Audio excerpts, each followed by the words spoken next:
what's up everyone, this is Nick at Stridewise.com. Today I'm taking a look at the Mile 85 mock toe boots from the Indonesian boot company Santalum.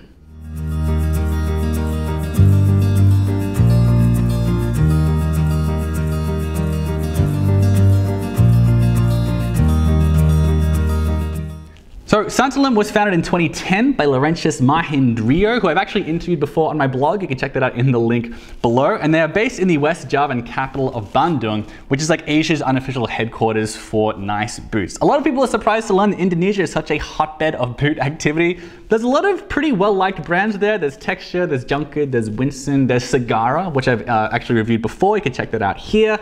And I've also interviewed the founder of Segara before as well. So really long story short, the reason why Indonesia is so popular with boot aficionados is that they were colonized by the Dutch. And so while they were there, they brought with them, among many other things, a love of well-made boots. So while they were in there in Indonesia as colonists, they trained a bunch of Indonesian people to make them nice European-style boots. They left after World War II, and this industry remained. And so Indonesia is a place where a lot of guys go when they want to get these sort of old-world European handmade boots, but at like less than half the price you would pay for an actual handmade European boot. Santalum is not a very big company. They make all their boots by hand. They're only able to produce about 3 or 4 pairs per week, so it's a kind of a slow process. It's kind of hard for them to scale. It makes ordering them a bit more lengthy. It takes a longer time to get your boots. But for a lot of boot fans, that's exactly what they want from a pair of boots. They want it to feel old-fashioned. They want it handmade. They want like a lot of reverence for the product. They want their purchase to make a difference, and they want their boots to be evocative of like an older time, a simpler time, a more traditional time in boot making. That's definitely what Santalum provides, and this here is their mock toe, the Mile 85. Let's take a closer look at it. Now this boot is called the JM80, also called the Mile 85 boots. It's got these brass eyelets, it's got a gusseted tongue, and it's made from this nice copper tan pull-up leather, which is a little bit similar to Red Wing's rough and tough leather, but with a bit more of a waxy finish. But you could be forgiven for looking at these boots and thinking that they are a pair of Red Wing's mock toes. This is a pair of Red Wing mock toes that I have here. They have some similarities. Some people have actually mistaken these boots, the Santalum boots, for Red Wings, but as you can see, it's got a slightly slimmer profile. It's not quite as blocky, but it has a lot of other similarities as well. They both have like a crepe sole as well. They even have stitching that changes colors in the middle stitch along the vamp there. They both have that little detail.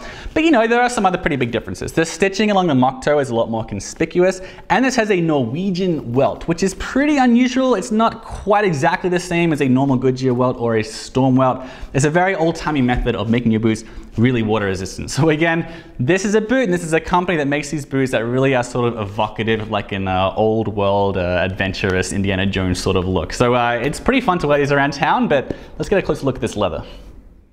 So once again, this is the copper tan pull-up leather. It is 2mm thick, and it's Indonesian leather. It's sourced from an Indonesian tannery.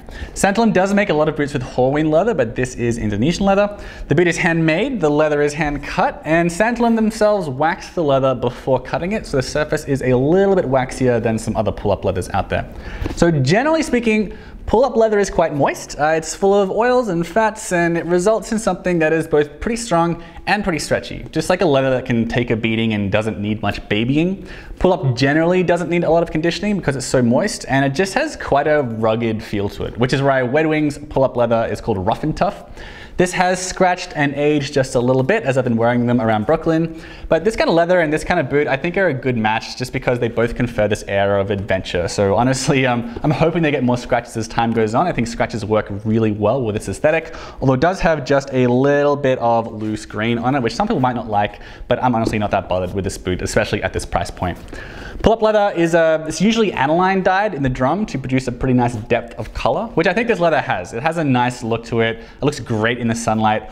A lot of that also has to do with the fact that this is chrome tanned, which is a type of tanning that is very well known for producing a real sort of vibrant luster. I've seen chromier chrome tanned leather, but this is still, it's pretty nice.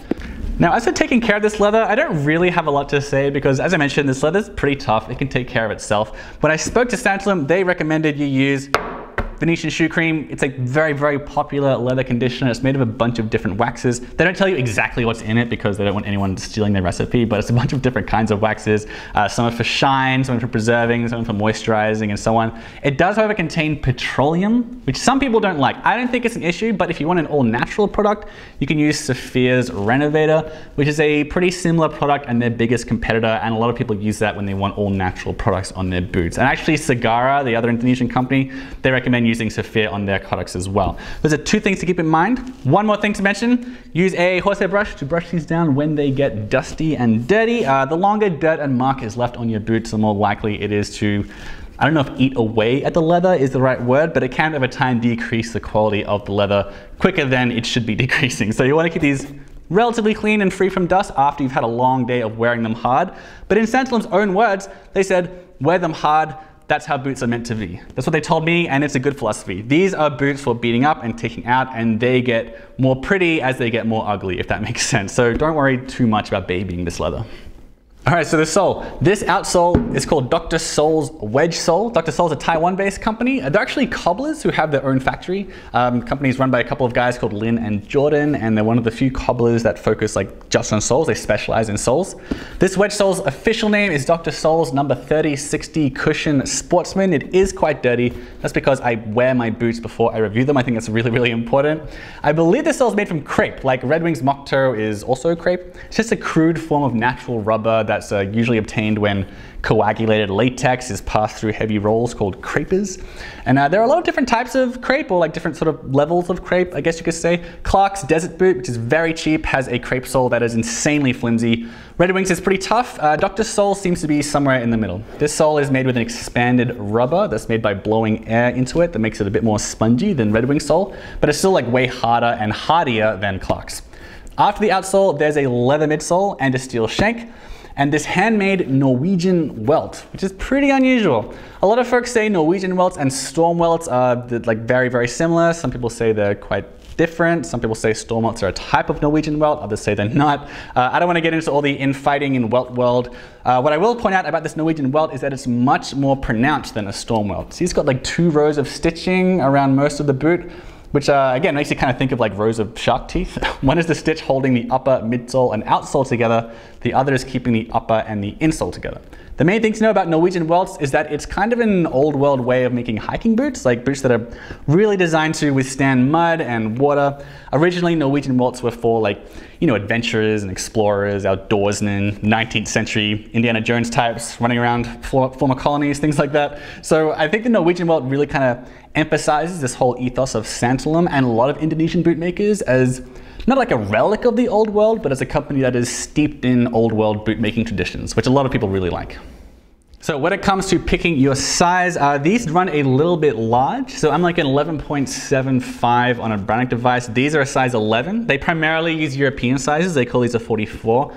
Technically, like literally, they're probably a bit closer to a 45. Like again, they run a little bit large. I get that ordering boots from Indonesia without anyone actually like holding your foot or anything can be a bit stressful, especially because like a lot of times they'll make the boots for you from the get-go, so you can feel really guilty about returning them. And also returning things is really, really costly. That is a kind of an unavoidable con when you're getting boots from this far away. For me, I didn't have any real issues though. I just kind of told them what my size was in Red Wing and Viberg and a bunch of other companies. They came up with this. So the size is fine, it's pretty comfortable. I do have to point out though, the last is a little bit narrow. When I first got these, I'll confess I was very worried when I put them on because they were pretty tight. I had to wear very thin socks, and I was ready to be really worried about that, but after a few days, they stretched like pretty noticeably. Again, this is chrome tan leather, it's pull up. It is stretchier than a lot of leathers out there, so after a few days, after a week, they did stretch and conform to my foot, and it wasn't a big deal. It's still a bit narrow, but not so much that I would consider returning them, but I do want to emphasize that if you are even on the wider side of a D, if you're an E definitely, or a double E, or a triple E, these are just going to be too tight for you. And this is something that I've heard plenty of other people say online. Again, I don't mind them on my D foot, but you want to really make sure that you are a D width on these. Otherwise, Pretty comfortable shoes. This sole really is like nice and soft. It absorbs shock really well, so it's really, it's not very dissimilar from walking around in Red Wings mock toes. In fact, this sole is even a little bit softer than Red Wings mock toes, so that's pretty good. The arch support is pretty good. The arch is a little bit further back in the sole than I would have liked it to be. But in any case, they are comfortable shoes, and again, the price is right, so I'm not really complaining too much about the comfort. I like wearing these.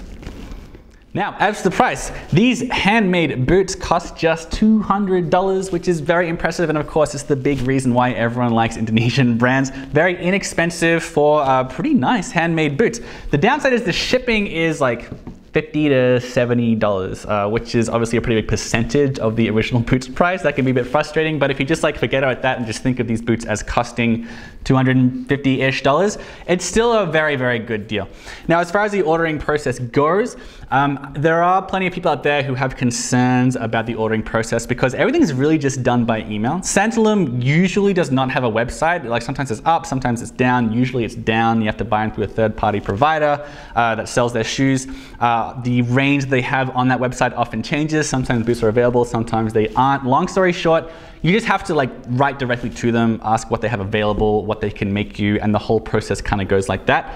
I didn't have any communication difficulties. I know there are lots of reports out there of people having communication issues with Santalum or Segara or other Indonesian brands. That's sort of just like, you have to sort of take that, like that's a possibility that'll happen. For me, I didn't have any. They were very responsive. They were more responsive than Segara were, who would sometimes leave like days and days and days between emails.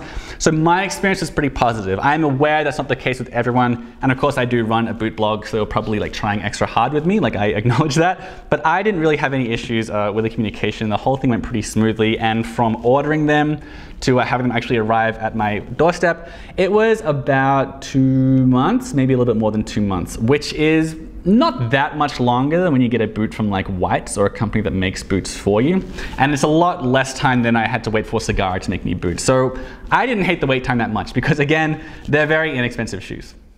All right, so why should you consider getting a pair of Santalum boots? Very cheap, very inexpensive, I should say. Super reasonably priced. Yeah, like $250-ish, including shipping for nice handmade Norwegian welted boots. Very, very rare, very, very cool. I like this leather. I think it's nice. I like the color depth. I like the ruggedness. I like the fact that it doesn't need all that much conditioning. I like the fact, again, that it's inexpensive, so I don't have to worry that much about ruining them. But these are pretty hard boots to ruin. Like, they're pretty durable, in my opinion. Besides that, the sole, I like it. It is nice and soft. It's not too soft. It's harder than the Clark's Desert boot. It is softer than Red Wings mock toe. And also, unlike Red Wings mock toe, there was no break-in with this. Like, Red Wings mock toes, just had horrible blisters for like a week. It was a complete nightmare to break in. I didn't have that difficulty breaking these in. And also, this Norwegian welt is very cool. Like I said, it sort of looks like 2 rows of teeth on a shark or something. I really like the way it looks. It is super, super water resistant. It makes it really, again, more durable. And again, it confers this sort of old world Indiana Jonesing, trudging through the wilderness sort of feeling that the whole brand in general has, and which really makes these a fun boot to wear. Now, as for the downsides of this brand, I mean, look, it's not that versatile, it's not that dressy, but I mean, it's a mock toe. That's not a surprise. That's not really a drawback. Like, everyone knows you can't wear mock toe chunky boots with a suit or anything, but I mean, yeah, it is not all that versatile. It's a pretty casual boot. Another thing, they need a website like Santalum. Even among Indonesian brands, they're very low tech. Pretty much everything has to happen over email. It worked out fine for me. It works out fine for a lot of people. It doesn't work out fine for everyone. I would like them to have a more streamlined, tech-friendly experience for buying the boots, but of course that's asking a lot for this particular brand for whatever reason. The leather, it did crease pretty quickly. There's a little bit of loose grain there. It's not absolutely perfect. I definitely think the pros outweigh the cons, but if you're someone who's like really into like the purest of the pure, like Viberg's Chrome XL selection, that sort of thing, you are unlikely to get that with this particular leather, so that's also worth pointing out. Finally, probably my biggest issue with these boots when all is said and done is that the last is a little bit narrow. Again, after a week, it's okay, but I mean, there's still like a tiny bit of pressure on my big toe and my pinky toe. It's not crazy uncomfortable, but I would have liked a slightly wider boot. All right, those are my thoughts on Santalum's Mile 85 mock toe boots. Look, they're not perfect, but I think they're cheap and cool enough that they're worth rolling the dice on. That's just my opinion, of course. You may have a different opinion. I also want to thank Santalum for sending me these boots. I promise that did not color my review in any way. And if you don't believe that, they don't even have a website, so there's no way for me to make money off them anyway. I just wanted to review them because I think Indonesian boots are very cool. Let me know what you think in the comments below about these boots, and make sure you subscribe as well, because I've got a ton more boot reviews and comparisons coming up.